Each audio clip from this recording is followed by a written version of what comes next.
Assalamualaikum, salam sejahtera. Okey. Baik, video kali ini kita akan menerangkan konsep faedah berbanding ya. Konsep faedah berbanding yang diperkenalkan oleh seorang pakar ekonomi yang bernama David Ricardo. Okey. Baik, berdasarkan konsep faedah berbanding ini, sekiranya sesebuah negara cekap dalam kedua-dua jenis barang, perdagangan antarabangsa masih boleh dijalankan berdasarkan faedah berbanding. Ya. Maksudnya di sini, kalau dalam faedah mutlak, jika kedua-dua negara, jika satu negara itu dia cekap dalam pengeluaran kedua-dua barang, maka negara tersebut tidak boleh menjalankan perdagangan antarabangsa antara satu sama lain. Okey, tetapi jika menggunakan faedah berbanding, walaupun satu negara itu cekap dalam pengeluaran kedua-dua barang, perdagangan antarabangsa masih boleh dijalankan. Okey, kita akan lihat bagaimana keadaan ini berlaku. Ya. Okay, faedah berbanding ialah faedah yang dinikmati oleh sesebuah negara yang mampu mengeluarkan sesuatu barang dengan kos lepas atau harga relatif yang lebih rendah berbanding dengan negara lain. Okey, ini keyword ini kamu kena ingat. Okey. Para pelajar perlu ingat kos lepas atau harga relatif yang lebih rendah berbanding dengan negara lain. Okey, berbanding dengan negara lain. Berdasarkan jumlah faktur pengeluaran dan tingkat teknologi yang sama. Okey, berdasarkan jumlah faktur pengeluaran dan tingkat teknologi yang sama. Okey. Sebelum kita melihat ataupun sebelum kita mengira, sebelum kita menghitung,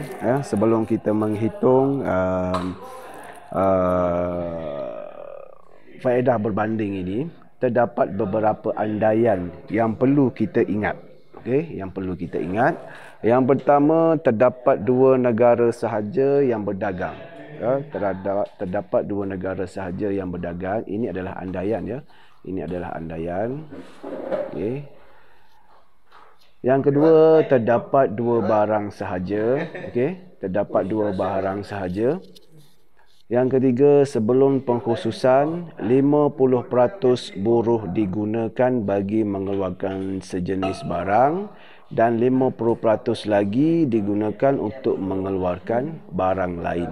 Maknanya di sini berdasarkan andaian ketiga itu, okey, dua barang sahaja dikeluarkan. Itu andaian kedua. Tapi andaian ketiga itu maknanya kalau dua barang sahaja dalam andaian dua itu, contohnya barang A dan barang B, maka 50% faktur pengeluaran ataupun buruh digunakan untuk keluarkan barang A dan 50% lagi digunakan untuk mengeluarkan barang B. Okey. Baik. So andaian yang keempat, selepas pengkhususan, setiap negara akan mengeluarkan hanya satu jenis barang sahaja. Okey. Setiap negara hanya mengeluarkan satu jenis barang sahaja. Itu pengkhususan lah. Maksud pengkhususan di sini kita dah bincangkan baru ni bahawa pengkhususan ialah memfokus dalam pengeluaran satu-satu barang. Okey. So selepas pengkhususan, hanya satu negara itu hanya mengeluarkan satu barang sahaja. Okey. Yang andaian yang kelima, mencapai guna tenaga penuh. Diandaikan dalam perdagangan antarabangsa ini, negara tersebut, negara yang terlibat telah mencapai guna tenaga penuh. Okey. Dan yang keenam, tiada sekatan atau kos pengangkutan. Maksudnya di sini perdagangan yang berlaku antara dua negara tidak melibatkan kos pengangkutan ataupun tiada sekatan cukai ke, tarif ke, embargo ke, kota ke, tiada. Maknanya perdagangan bebas berlaku. Tiada sekatan. Tiada custom. Kan?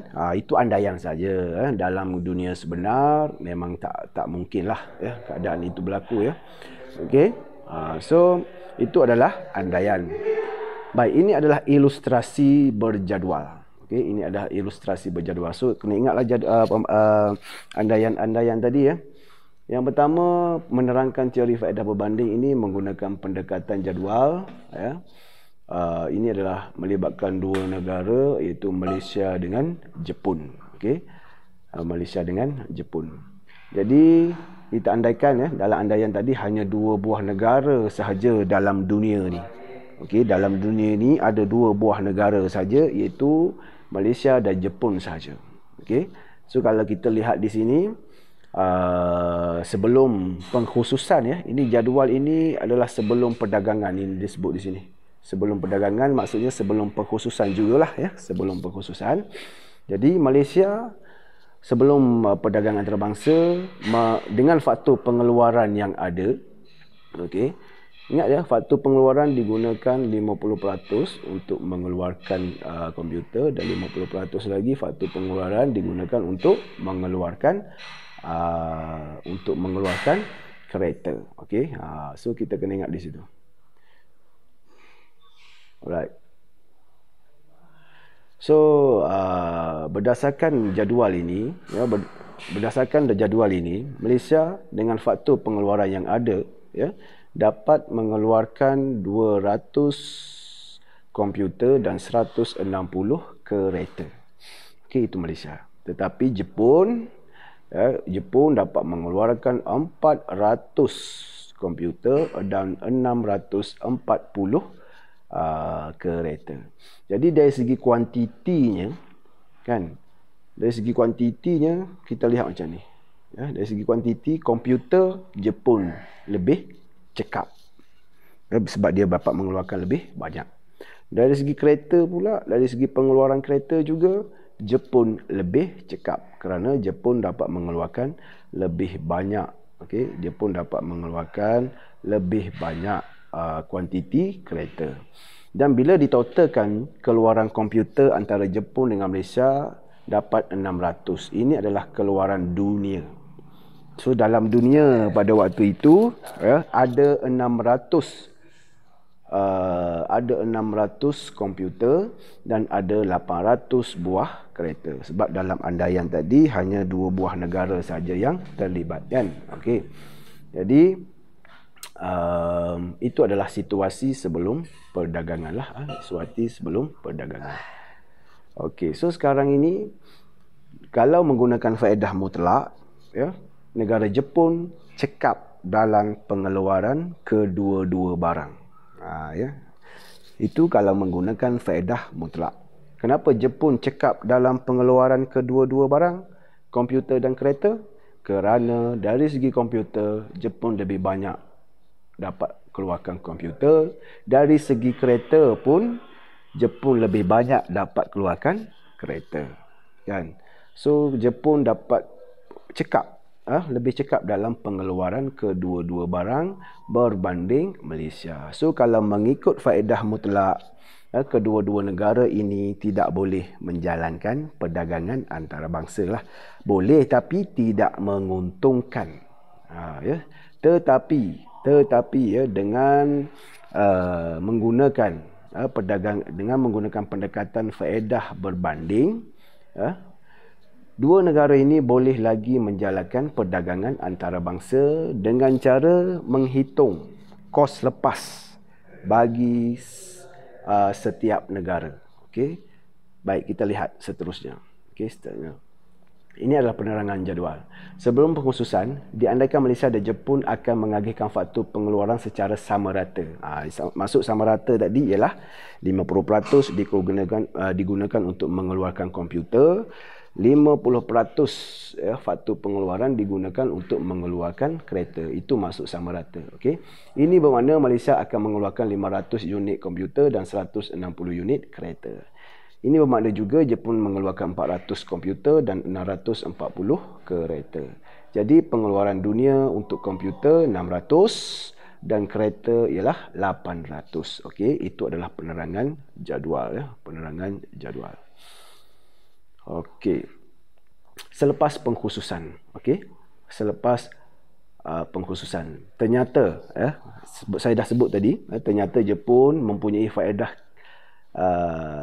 mutlak, okey, faedah mutlak dalam pengeluaran kedua-dua barang. Sebab dari segi kuantiti tadi, Jepun memang sudah menang. Okey, Jepun memang sudah menang. dari segi kuantiti pengeluaran kedua-dua barang. Jadi mengikut teori faedah mutlak, kedua-dua negara tidak boleh membuat pengkhususan dan perdagangan. Dan walau bagaimanapun mengikut teori faedah berbanding, kedua-dua negara masih boleh melakukan pengkhususan dan perdagangan antarabangsa. Kalau menggunakan teori faedah berbanding, boleh lagi melaksanakan perdagangan antarabangsa dan pengkhususan. Ini dapat dilakukan dengan melihat kos lepas pengeluaran. Ini yang kita kena hitung nanti ni. Menghitung kos lepas. Di negara mana lebih murah.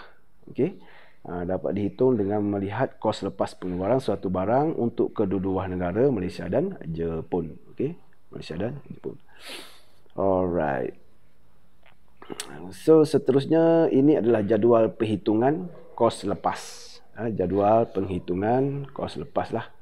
Cuba lihat. Asalnya, ini adalah kuantiti yang asal.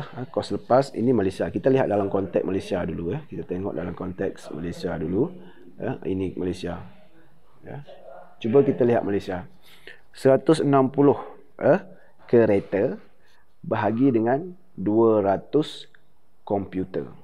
Dan kita tengok Malaysia dulu. Okey, sama dengan 0.8 unit kereta. Maksudnya di sini, ialah untuk keluarkan satu unit komputer. Okey, di atas ni dalam jadual ni dah terangkan, dah tunjukkan di sini.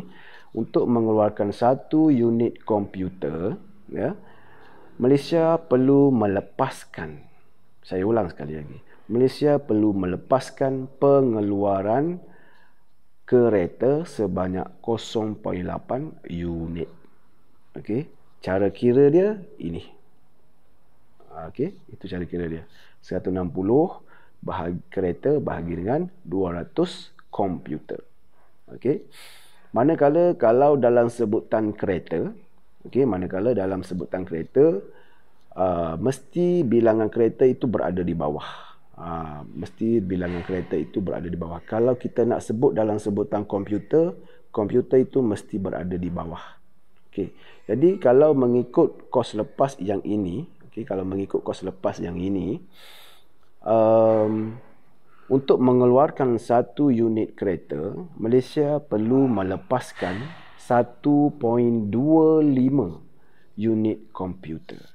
Okey, itu adalah kos lepas bagi sebuah kereta. Kalau sebelah sini, kos lepas bagi sebuah komputer. Ini adalah kos lepas bagi sebuah kereta. Okey, selesai di Malaysia.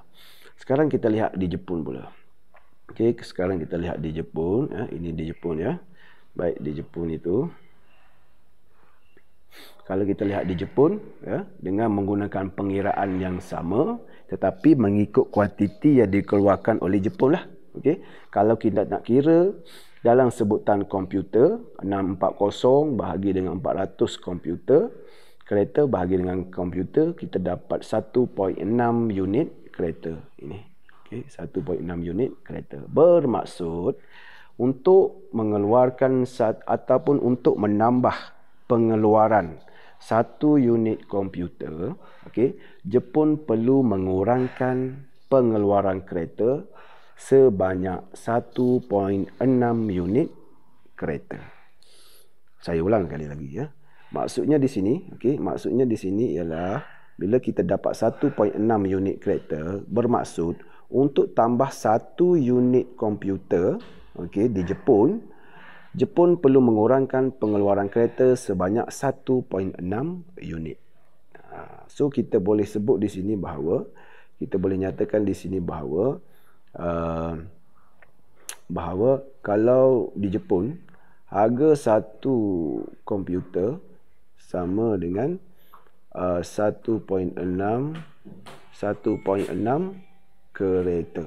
Okey, sama dengan 1.6 kereta. Tapi di Malaysia satu komputer harganya 0.8 kereta. So kalau mengikut kaedah faedah berbanding ini, okey, kalau mengikut faedah berbanding ini, harga kereta murah di mana? Okey, harga kereta murah di mana? Harga kereta murah di Malaysia. Kenapa murah di Malaysia? Kalau mengikut kos lepas di Malaysia, ya, di Malaysia untuk tambah sebuah harga komputer sebenarnya, ya, maafkan saya. Kalau kita lihat di sini, kita bandingkan antara Malaysia dengan Jepun.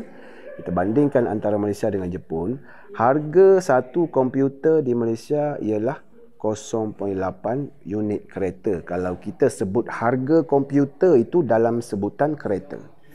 Okey, harga satu komputer 0.8 kereta. Tetapi harga satu komputer di Jepun sama dengan 1.6 unit kereta. So harga komputer lebih murah di Malaysia berbanding di Jepun.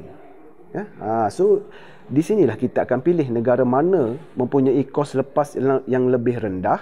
Negara itulah yang akan mengkhusus dalam pengeluaran barang tersebut. Okey, kalau kita lihat di sini pula. Kalau kita lihat di sini ada sebutan kereta. Kos lepas bagi sebuah kereta. Kalau di Malaysia sebuah kereta sama dengan 0.25 komputer.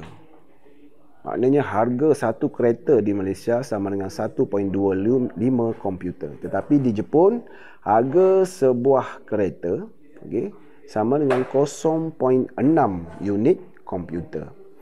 Kan? So, mana lebih mahal? Maksudnya di sini,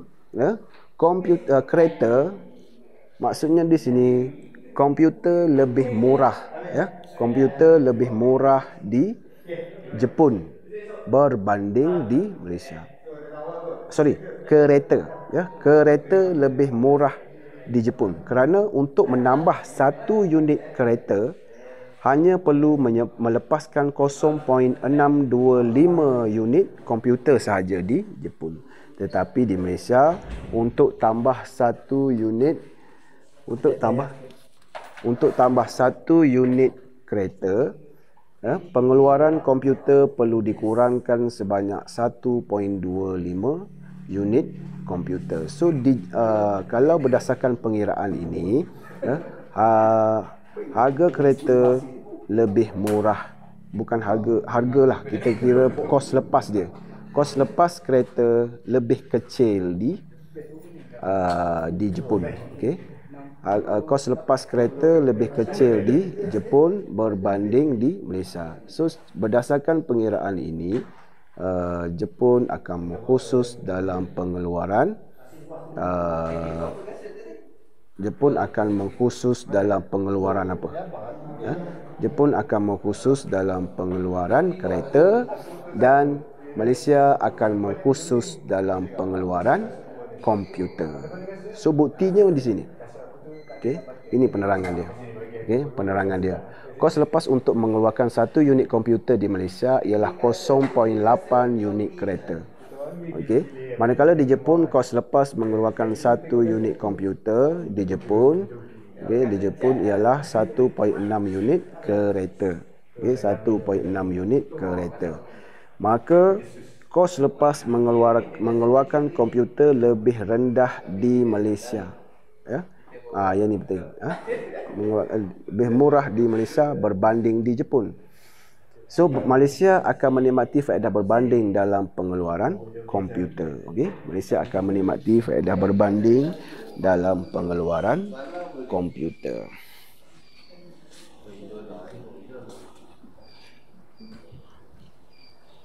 Seterusnya penerangan jadual penghitungan kos lepas. Penerangan jadual penghitungan kos lepas bagi kereta. Kos lepas untuk mengeluarkan satu unit kereta di Malaysia ialah 1.25 unit komputer. Dan ini pengiraan dia tadi. Manakala di Jepun, kos lepas mengeluarkan satu unit kereta di Jepun ialah 0.625 unit komputer sahaja. Di Malaysia 1.25, di Jepun 0.6 sahaja. So kos lepas bagi sebuah kereta di Jepun lebih murah. Maka kos lepas mengeluarkan kereta lebih rendah di Jepun berbanding di Malaysia. Jepun menikmati faedah berbanding dalam pengeluaran kereta. Maka Malaysia akan mengkhusus dalam pengeluaran komputer dan Jepun akan mengkhusus dalam pengeluaran kereta. Okey, itu situasi dia. Ya, itu situasi dia. So selepas pengiraan tadi, kita boleh kenal pasti negara mana yang akan mengkhusus dalam pengeluaran barang yang mana. Okey, pengeluaran barang yang mana. Baik, selepas pengkhususan. Ya, ini penting ya. Selepas pengkhususan, maksud pengkhususan adalah sumber-sumber ekonomi itu digunakan dalam pengeluaran yang kos lepas yang lebih rendah. Okey, ini adalah jadual selepas pengkhususan. Okey, ini jadual selepas pengkhususan. Kalau Malaysia, ya, di Malaysia selepas pengkhususan, Malaysia mengkhusus dalam komputer tadi ya. Ingat balik, Malaysia mengkhusus dalam komputer tadi.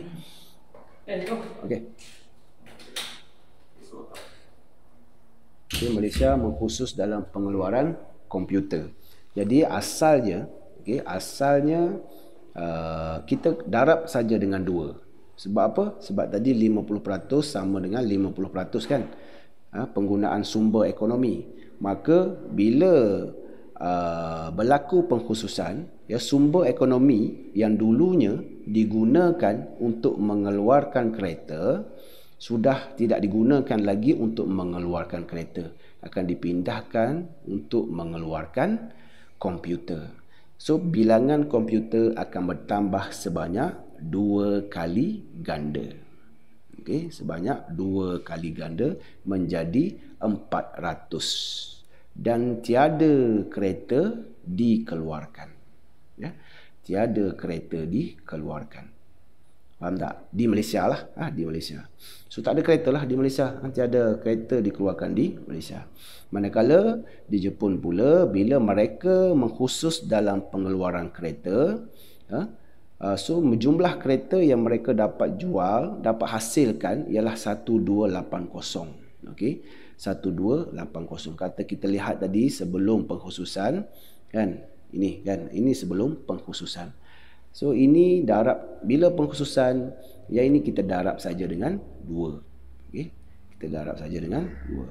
Ini darab dengan 2. Okey, ini darab dengan 2. Kan? So bila darab dengan 2, so ini tiada, tak dikeluarkan lah. Okey, tak dikeluarkan. Ini tidak dikeluarkan jadi kosong.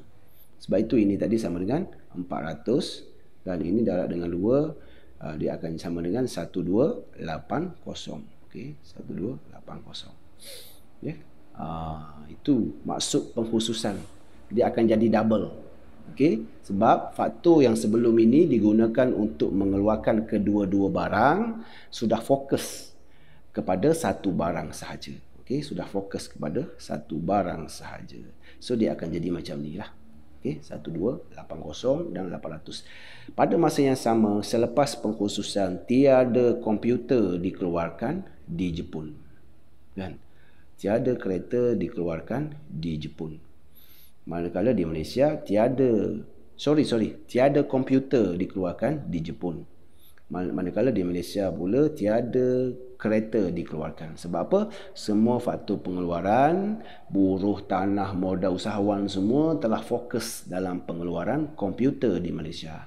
Manakala di Jepun, pengkhususan mereka adalah dalam pengeluaran kereta. Kenapa? Kos lepas pengeluaran kereta di Jepun lebih kecil. Maka faktor pengeluaran tanah, buruh, modal usahawan di Jepun akan digunakan semua untuk mengeluarkan kereta. Okey. So kalau kita lihat jumlah, ya. Kalau kita lihat jumlah, ini yang dunia punya. Okey, ini dunia. Ya. Dunia. Jadi kalau pengeluaran dunia ini, ya, 400. Kalau kita lihat sebelum pengkhususan, ya, sebelum pengkhususan, ini pengeluaran dunia. 600 komputer, 800 kereta. Tapi selepas pengkhususan 400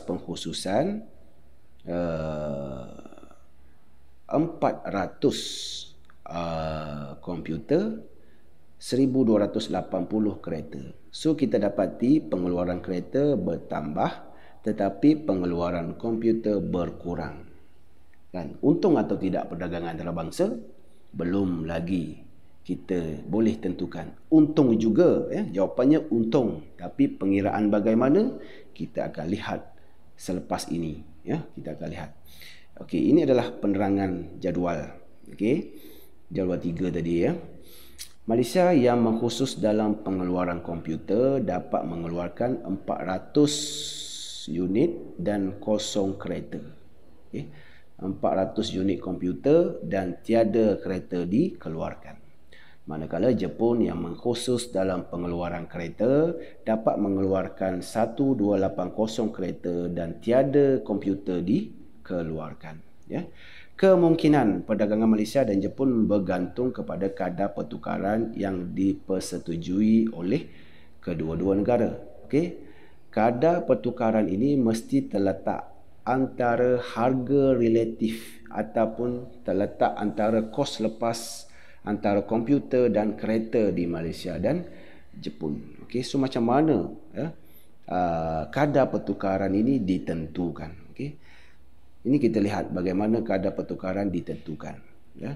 Sebelum perdagangan antarabangsa bermula, kadar syarat perdagangan perlu ditetapkan dulu. Bagaimana cara dia? Okey, cuba lihat. Ya. Kita lihat. Julat kadar pertukaran. Ya. Ini bermakna julat kadar pertukaran antara Malaysia, antara komputer dengan kereta yang bakal dipilih harus terletak di antara harga relatif ataupun di antara kos lepas komputer dan kereta antara kedua-dua negara dan Jepun. Negara Malaysia dan Jepun. Okey, contohnya di sini. Okey, contohnya di sini. Dalam pengiraan tadi. Okey, dalam pengiraan tadi. Kalau kita lihat dalam pengiraan tadi. Ini ya. Okey, kalau kita lihat di sini. Satu unit komputer. Ya, satu unit komputer sama dengan 0.8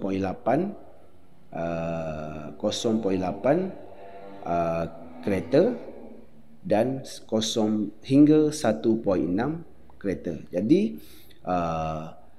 kadar syarat perdagangan mestilah antara satu komputer sama dengan 0.8 kereta hingga 1.6 kereta. Okey. Itu kalau kita berdasarkan yang ini. Okey. Yang kedua, boleh juga kalau kita nak buat dalam sebutan kereta, ya, kalau kita gunakan yang ini, kadar pertukaran mestilah antara satu kereta, okey, satu kereta sama dengan 0.625 komputer hingga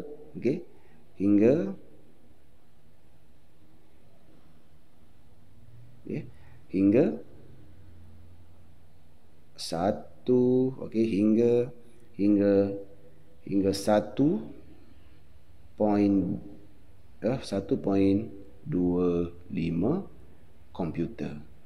Komputer. Maksud julat. Julat. So kadar syarat perdagangan ini mesti antara range ini saja. Tak boleh lebih, tak boleh kurang. Kan? So untuk tujuan belajar,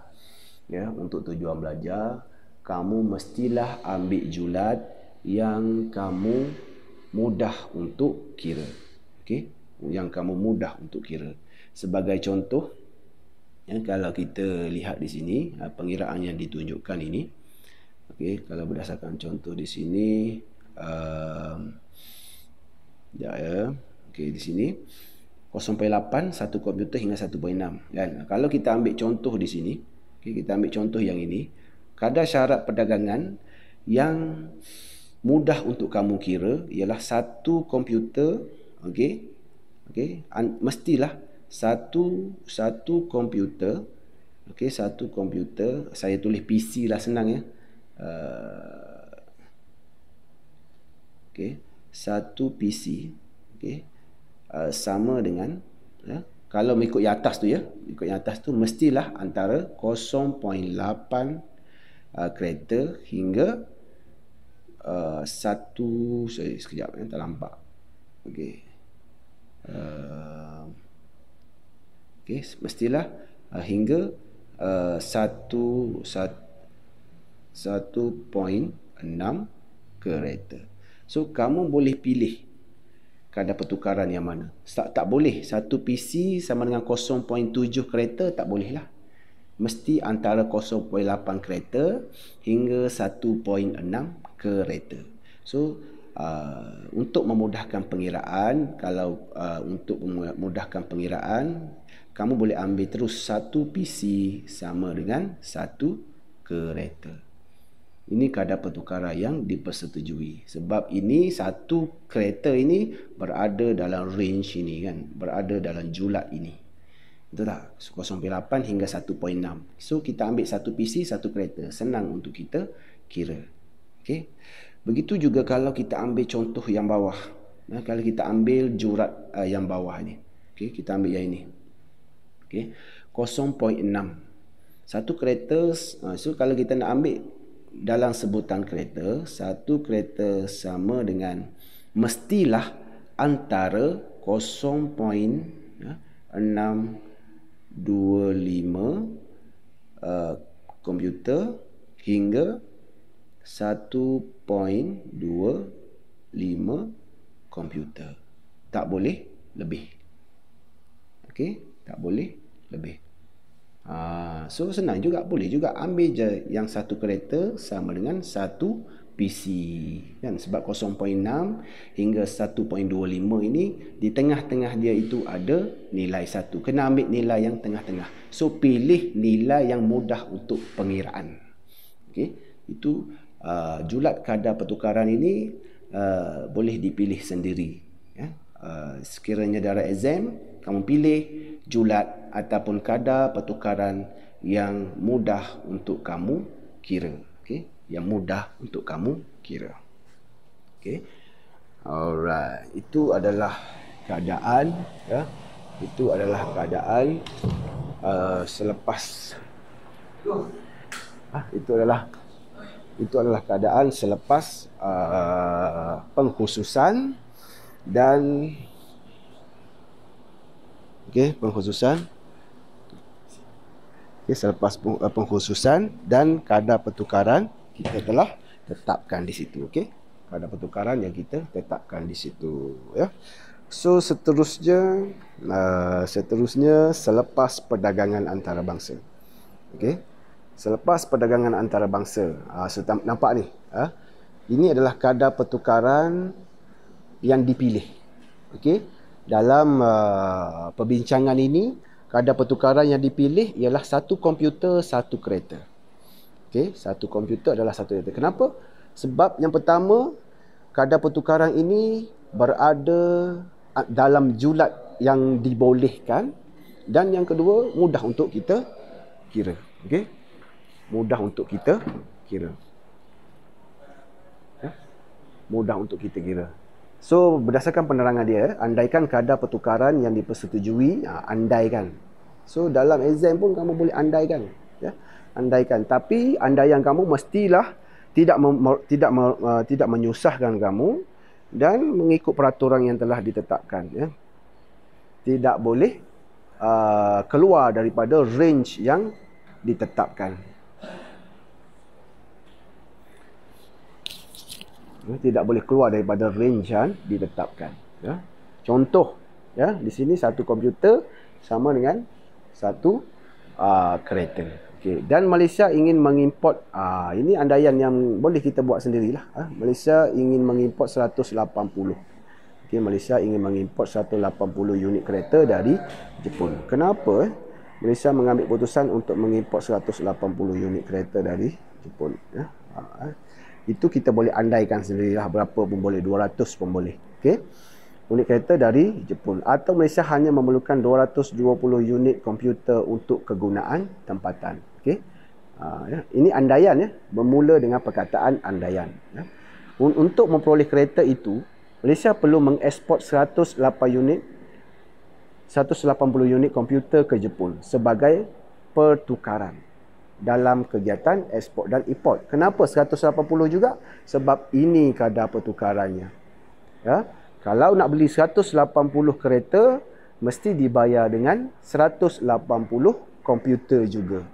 Kenapa? Sebab ini adalah kadar pertukaran yang telah dipersetujui. Okey? Ya. Ini andaian. Ingat ini andaian. Malaysia ingin mengimport 180 unit kereta dari Jepun, atau Malaysia hanya memerlukan 220 unit komputer untuk kegunaan tempatan.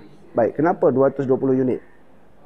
Kalaulah andaian ini dibuat, Malaysia hanya memerlukan 220, sedangkan Malaysia mengeluarkan sebanyak 400, kan?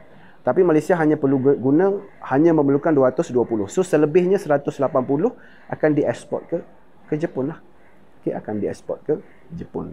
Okay. Alright. So baik.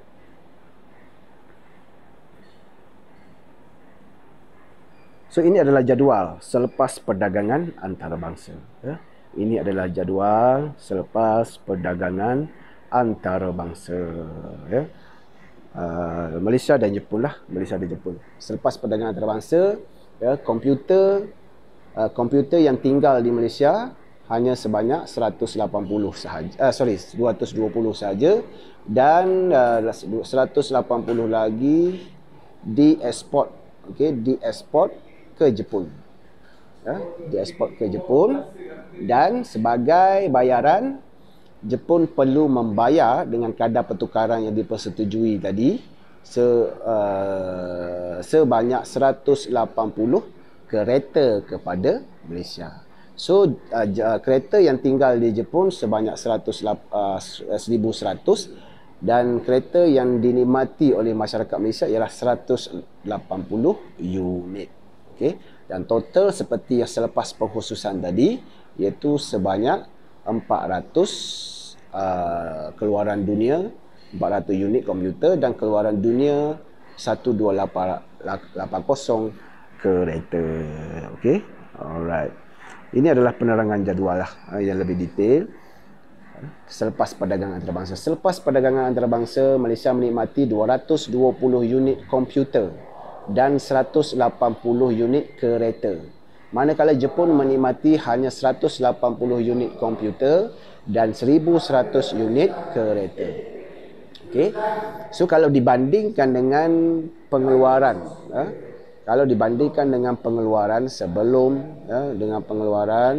sebelum perdagangan tadi, sebelum pengkhususan, okey, ini menunjukkan Malaysia mendapat tambahan 20 komputer dan 20 kereta. Okey. Sebab apa? Ya, sebab apa? Ini adalah jadual sebelum pengkhususan di Malaysia, ya. Ini di Malaysia. Malaysia ini adalah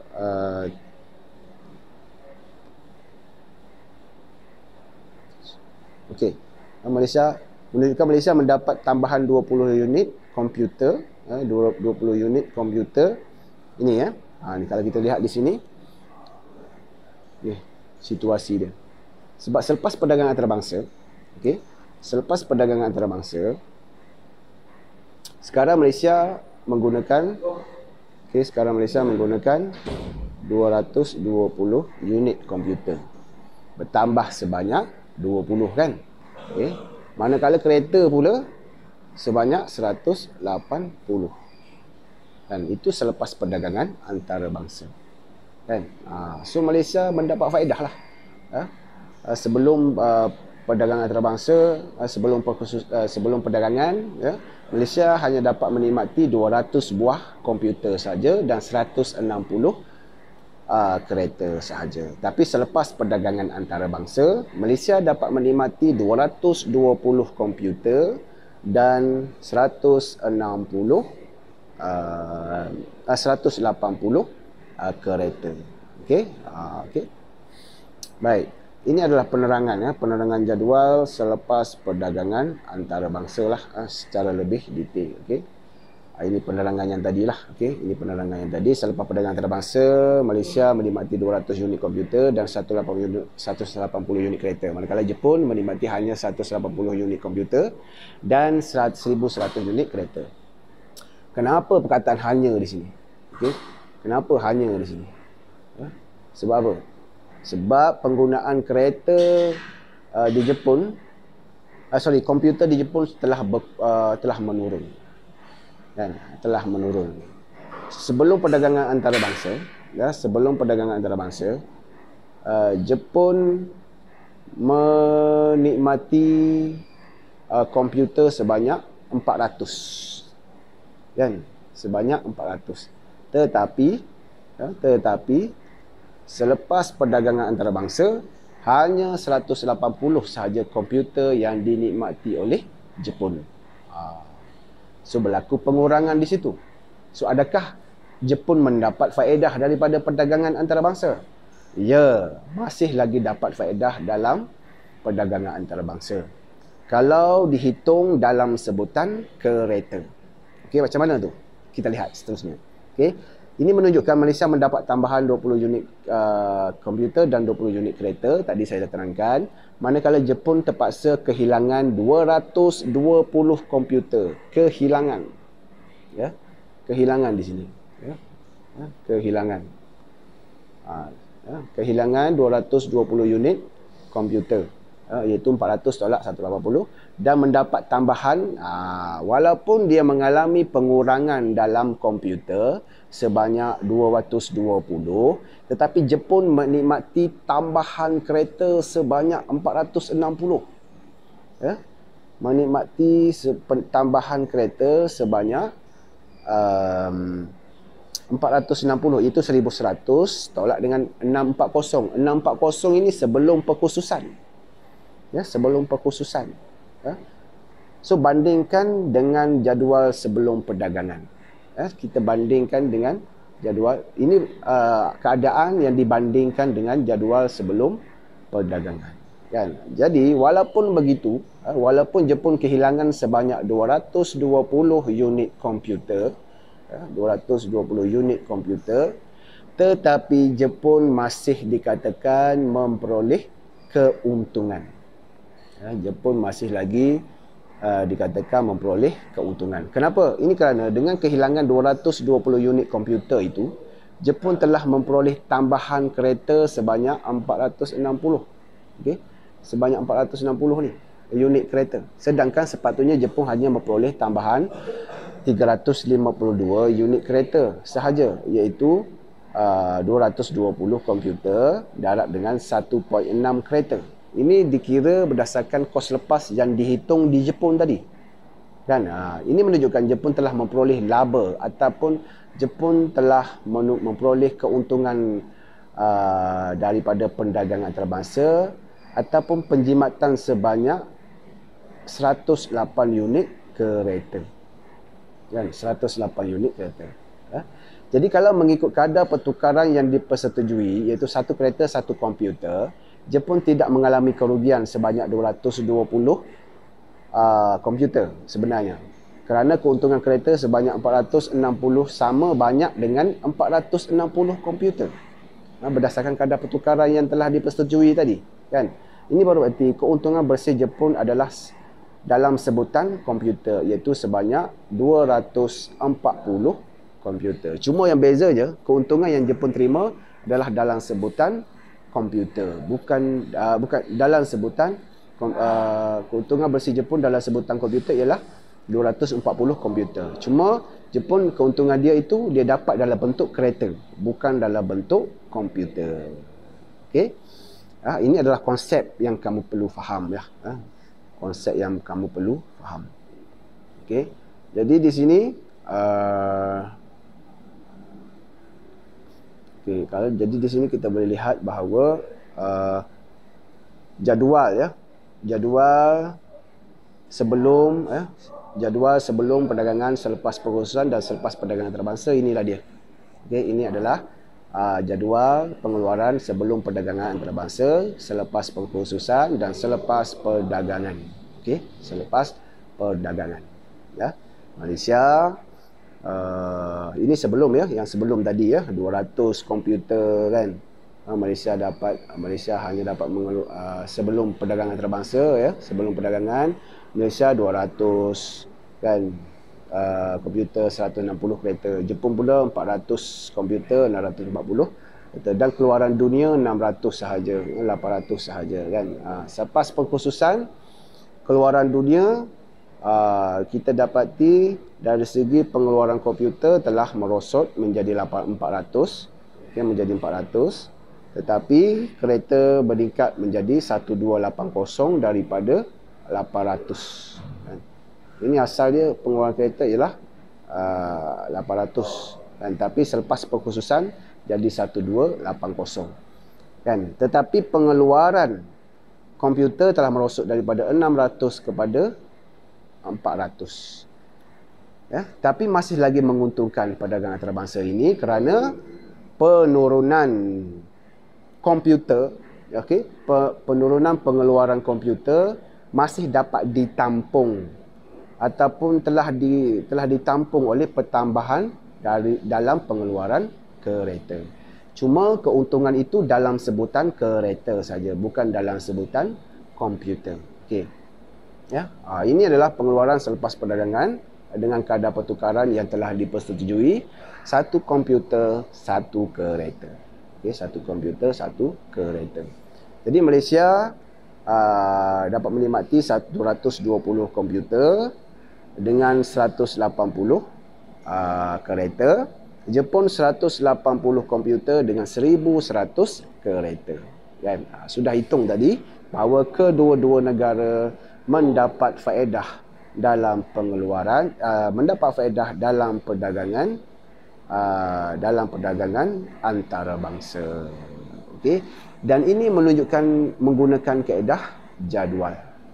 Okey, ini menggunakan kaedah jadual. Kita ada satu lagi kaedah dengan menggunakan data yang sama, dengan menggunakan kaedah apa? Menggunakan kaedah rajah. Okey, untuk rajah kita akan lihat pada video yang seterusnya. So dengan menggunakan kaedah jadual, inilah caranya. Okey. Para pelajar ataupun kamu semua boleh lihat dan beri fokus bagaimana kaedah jadual ini menunjukkan berlaku keuntungan dalam proses perdagangan antarabangsa terhadap kedua-dua negara. Okey. So untuk itu setakat ini saja video pada kali ini ya. Kita sambung pada video yang akan datang. Okey. Sekian, terima kasih. Assalamualaikum dan salam sejahtera.